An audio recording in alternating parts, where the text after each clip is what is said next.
கர்நாடக மாநிலம் மங்களூர் மாவட்டத்தில் கொக்கே சுப்பிரமணியா பக்கத்தில் சுளியாங்கிற ஊரில் 1965ஆம் ஆண்டு சிரிமாவோ சாஸ்திரி ஒப்பந்தப்படி ஈழத்தமிழர்களை, அதாவது மலையக தமிழர்களை 4 லட்சம் பேரை இந்தியாவுக்கு திரும்ப அழைத்து கொள்கிறாங்க. அப்படி அழைச்சி கொண்டவங்கள ஒரு 850 குடும்பத்தினரை கர்நாடக மாநிலம் மங்களூர் மாவட்டத்தில் குடியமர்த்துகிறாங்க. சுளியாவில் அந்த மக்கள் அந்த மண்ணில் நீண்ட காலமாக அடிப்படை வசதி எதுவும் இல்லாமல், அரசாங்க உதவிகள் எதுவும் பெறாமல் ரொம்ப கஷ்டத்தில் வாழ்ந்து வராங்க. அந்த மக்களை பார்வையிடும் நோக்கத்தோடும் அந்த மக்களாக தன்னெழுச்சியாக தமிழ் அறக்கட்டளை தொடங்க இருப்பதாகவும், அதற்கு பெங்களூரைச் சேர்ந்த திருவள்ளுவர் சங்கத்தின் தலைவர், தாய் தமிழ் கூட்டமைப்பின் தலைவருமான திரு எஸ்டி குமார் அவர்களை அழைச்சிருந்தாங்க அதை தொடங்கி வைப்பதற்காக. அதை தொடங்கி வைத்து பேசும்போது நாடு திரும்பிய அந்த மலையக தமிழர்களை கௌரவத்தோடும் கண்ணியத்தோடும் நடத்துவதாக வாக்குறுதி கொடுத்த இந்திய அரசாங்கம் இவர்களை கைவிட்டுருச்சு. அதை மறுபரிசீலனை செய்து இந்த மக்களுக்கு உரிய உரிமைகள் வழங்கப்படணும் அப்படின்னு சொல்லி, மட்டுமில்லாமல் இந்திய பாரத பிரதமரான நரேந்திர மோடிக்கு ஒட்டுமொத்த தமிழ் மக்களும் ஒரு கோரிக்கையை வைக்கணும். அதற்கு தாய் தமிழ் கூட்டமைப்பும் திருவள்ளுவர் சங்கத்தின் தலைவருமான நான் உறுதுணையாக இருப்பேன்னு சொல்லி வாக்குறுதி கொடுத்து நேற்று பேசியிருக்கிறாரு. அதனுடைய பேச்சு தான் இந்த வீடியோ.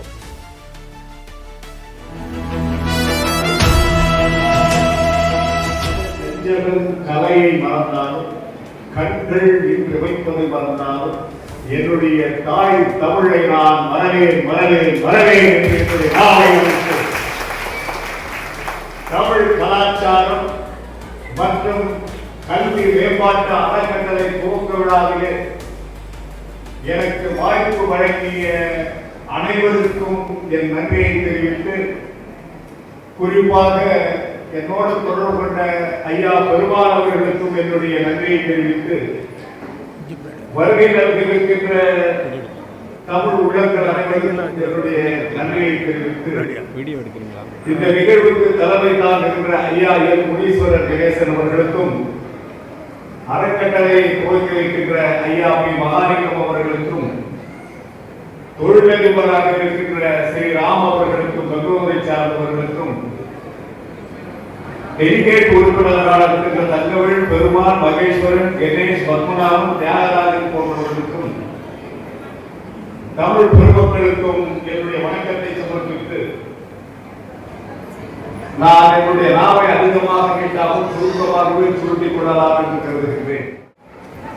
இங்கே சுள்ளியா பகுதிக்கு நான் முதன்முறையாக வருகை தந்த நேரத்திலே பெங்களூரிலே கன்னட தமிழர் ஒற்றுமை மாநாடு நடைபெறுகிறது, நீங்கள் அனைவரும் வர வேண்டும் என்று கேட்ட நேரத்திலே எனக்கு கிடைத்த ஒரு பகிர் தகவல், இந்த மக்களுக்கு தமிழ்நாடு எங்கிருக்கின்றதே என்பது தெரியாது என்பதுதான். இந்த மக்கள் தமிழ்நாட்டோடு தொடர்பிலே இல்லாமல் வாழ்ந்து கொண்டிருக்கின்றார்கள் என்பதுதான். இந்த மஞ்சாது மட்டும் இந்த மக்கள் வாழ்ந்து உயர்ந்து கொண்டிருக்கின்றார்கள் என்பது மட்டும்தான். இப்படி கேள்விப்பட்ட நான் அதிர்ந்து போனேன். அதற்கு இங்கிருந்தும் எனக்கு பெருமாள் அவர்கள் தலைமையிலே பெருவாரியானவர்கள் கன்னட தமிழர் ஒற்றுமை மாநாட்டுக்கு கலந்து கொண்டார்கள். அதற்காக சுள்ளியாவை சேர்ந்த அனைவருக்கும் என்னுடைய முதற்கு நன்றியை தெரிவித்துக் கொள்கிறேன். இந்த நேரத்திலே சுருக்கமாகத்தான் நான் பேச வந்திருக்கிறேன், அதை சுருக்கமாகவே சொல்லிவிடுகிறேன். 1820ஆம் ஆண்டு 1840ஆம் ஆண்டு கால வாக்கில் தமிழர்கள் தமிழ்நாட்டில் நல்ல வளர்ச்சியோடு வாழ்வோடு தான் வாழ்ந்து கொண்டிருந்தார்கள். அப்பொழுது ஒரு சிறு பஞ்சம் ஏற்பட்ட நேரத்திலே விவசாயிகள் இலங்கையினுடைய தோட்ட தொழிலாளர்களுக்கு இருக்கின்ற இந்திய வம்சாவளியினரை அழைத்து சென்றார்கள். அப்படி அழைத்து சென்றவர்கள் அங்கே கடும் துயரத்திலும் தொலைகளிலும் விஷக்கடிகளாலும் மிருகங்களாலும் தாக்கப்பட்டு அந்த மண்ணை வளர்த்தார்கள், இயற்கையை பொழிக்க வைத்தார்கள். ஆனால் பிரித்தானியர்கள் சென்ற பிறகு இந்தியர்களை திரும்ப அழைத்துக் கொள்ளுங்கள் என்று சிங்களவர்கள் கூறியது 1964ஆம் ஆண்டு ஸ்ரீமாவோ பண்டாரநாயக்கா லால் பகதூர் சாஸ்திரி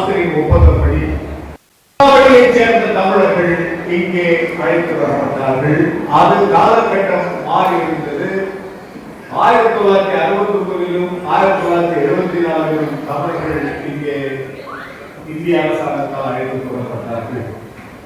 அப்போது வந்த தமிழர்களெல்லாம் என்ன எண்ணினார்கள்? இந்த இந்திய அரசாங்கம் நமக்கு பாலாரையும் பேராரையும் காட்டுவது கருதினார்கள்.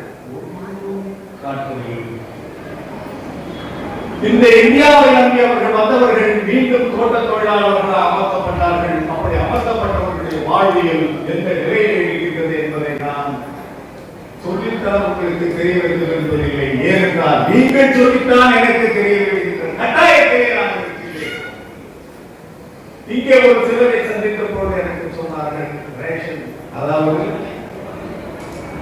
ஆதார் கார்டு இருக்கிறது, வாக்குரிமை வழங்குகின்ற வாக்குச்சீட்டு இருக்கிறது, ஆனால் சிலருக்கு ரேஷன் கார்டு என்ற பொருள். ஆதார் கார்டு இருக்கிறது, வாக்குரிமை வழங்கக்கூடிய வாக்குச்சீட்டு தருகின்ற அந்த உரிமை இருக்கிறது, ஆனால் ரேஷன் கார்டு உரிமை சிலருக்கு இல்லை இருக்கும் போது அதை நீங்கள் எல்லோரும் ஒன்றிணைந்து அதை செயல்படுத்த வேண்டிய கட்டாயத்தில் இருக்கிறீர்கள். நான் யாரையும் குறை சொல்ல வரவில்லை. அதே போல இப்படி வந்த தமிழர்கள் எந்த நிலையிலே தள்ளப்பட்டிருக்கிறார்கள்? இங்கே பலருக்கு பட்டாக்கள் இல்லாத நிலங்கள் இருக்கின்றது.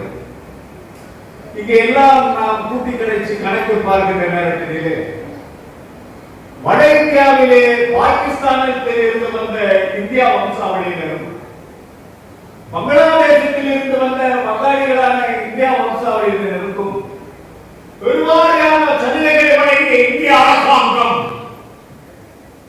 தமிழர்களுக்கு அப்படி ஒரு சலுகையை வழங்கவே இல்லை என்பதுதான் கொடுமை, கொடுமை, கொடுமையும் கொடுமை.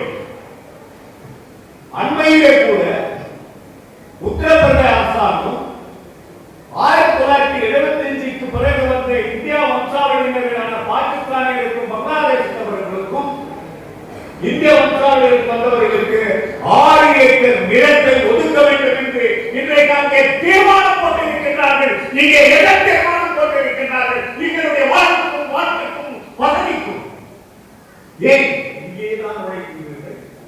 நான் இங்கே தமிழ் கன்னட உறவை வளர்த்தான் இருக்கிறேன், பிரிவு வளர்த்து வரவில்லை.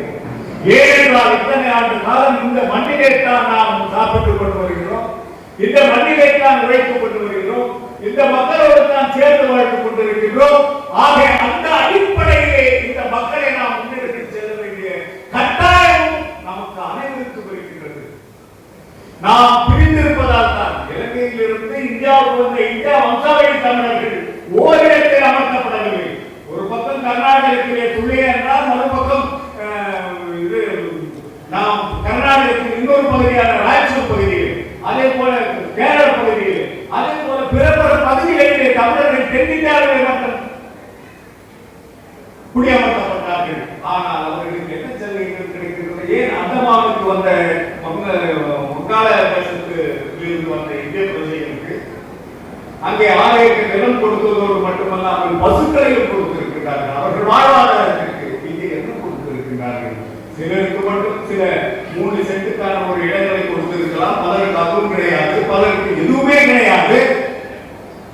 இப்படி வாழ்ந்து கொண்டிருக்கிறார்கள். ஒரு சிலர் அரசு வேலைகள் சிலருக்கு கிடைத்திருக்கிறது. முதல் தலைமுறை கொடுத்தார்கள் 7 பேருக்கு, இரண்டாவது கட்டமாக 2வது தலைமுறை கொடுத்தார்கள். இன்று 3வது தலைமுறையாக அந்த 2 பேரை கூட இன்றைக்கு வேலை வாய்ப்பில்லை என்று சொன்னால்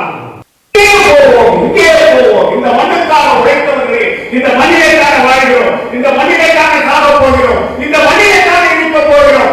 ஏன் எங்களுக்கு இந்த ஓரத்தை என்று கேட்பதிலே என்ன தவறு?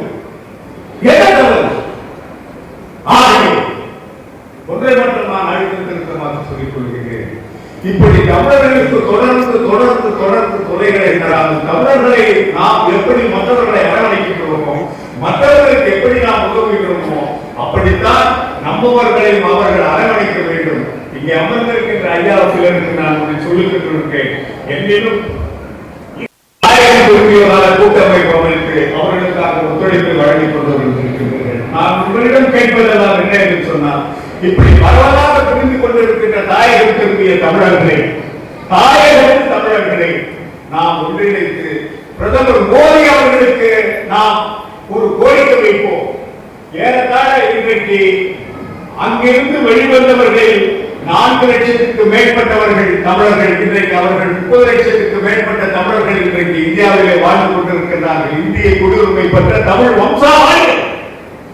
அவர்களுக்கு எப்படி உத்தரப்பிரதேசத்திலும் மற்ற இடங்களிலும் வேறு இந்திய வம்சாவளிகளுக்கு நீங்கள் சலுகைகள் வழங்குகின்றீர்களோ அதே போல இலங்கையை சார்ந்த இந்திய வம்சாவளியான தமிழர்களுக்கும் நீங்கள் சலுகையை தர வேண்டும் என்று நாம் அனைவரும் ஒன்று சேர்ந்து மோடி அவர்களுக்கு குரல் கொடுப்போம். அந்த குரல் கொடுப்பதிலே இந்த புகாரோடு சேர்த்து முழுமையாக முறையாக நிற்பான் என்பதை மட்டும் நான் தெரிவித்துக் கொள்ள கடமைப்பட்டிருக்கிறேன். வாரம் ஒன்று சேர்வோம், ஒன்று சேர்ந்து குரல் கொடுப்போம். எங்கெல்லாம் தமிழர்கள் வாழ்கிறார்களோ அங்கெல்லாம் தமிழ் குரல் கொடுக்க நான் தயாராக இருக்கிறேன். ஒவ்வொரு தமிழரும் தமிழ் உணர்வுகளை காத்து வைத்துக் கொண்டு அதே நேரத்திலே இந்த மஞ்சார்ந்து வாழ்ந்து இந்த மக்களோடு வாழ்ந்து நாம் நம்முடைய உரிமைகளை பெற்றாக வேண்டும். யாரையும் பகைத்துக் கொண்டு வாழ வேண்டும் என்று சொல்லவில்லை, யாரிடமும் போராட வேண்டும் என்று சொல்லவில்லை. நம்முடைய உரிமைகளை நம்முடைய ஜனதைகளை ஒத்து போய் கேட்டுப் பெறுவோம் என்று நான் சொல்லுகின்றேன். அந்த அடிப்படையில் நாம் அனைவரும் இன்றைக்கு பரவலாக பிரிந்து கிடைக்கின்ற தமிழர்களை எல்லாம் இந்தியா வம்சாவளியில் வந்த தமிழர்களை எல்லாம் ஒன்று சேர்த்து அவர்களை சந்தித்து பேசி அவர்களெல்லாம் அழைத்து ஒரு குழுவாக அமைத்து நாம் பாரத பிரதமருக்கு கடிதம் எழுதி எங்களுக்கு அந்த சலுகையை தாருங்கள், கேட்டால் தான் கிடைக்கும், கேட்காவிட்டால் எதுவும் கிடைக்காது. ஆகவே நாம் அதை கேட்டுக் கொள்வோம் என்று சொல்லி வாய்ப்புக்கு நன்றி கூறுவோம் என்று சொல்லுகின்றேன். இங்கெல்லாம் கர்நாடக மாநிலத்திலே தமிழர்கள் வாழ்கிறார்களோ அங்கெல்லாம் இருந்து குரல் கொண்டிருக்கும் அவர்களுக்காக அவர்களுக்காக வாழ்வு சாவே என்று சொல்லி விடைபெறுகிறேன். நன்றி.